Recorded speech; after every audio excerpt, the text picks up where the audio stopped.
In order to decide whether I used, developed, or challenged the codes and conventions of a real media product, I had to decide on the codes and conventions of a synth-pop music video.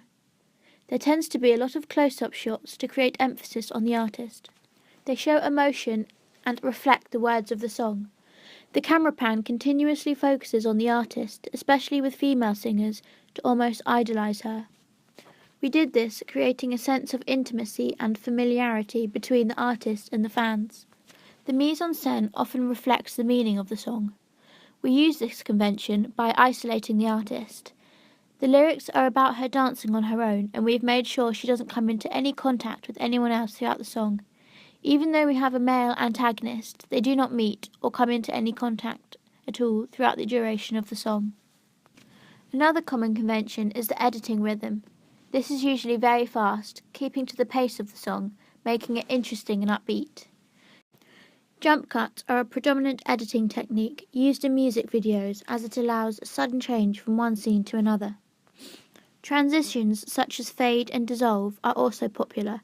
However, we challenged this convention as we wanted to keep our video as slick and clean-cut as possible, using predominantly jump cuts.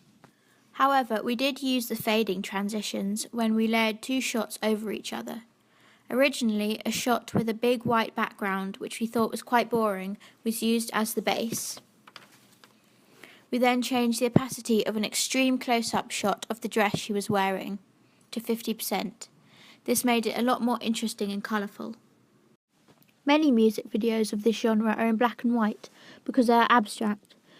We aimed to follow this abstract convention, but we thought our video would be more effective in colour because the bright colours we used made the video a lot more interesting. Having said this, we did use a lot of artificial lighting, which is very common for female music videos of this genre. This gives the video an enhanced, brighter look, fitting with the upbeat nature of the song. This is also exaggerated by the coloured lights we used.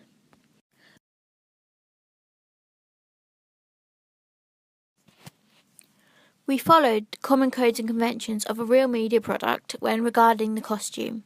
This is because we dressed the artist with some gold earrings to give the impression she was glamorous and fashionable, someone for fans to look up to, as well as a relatively tight dress.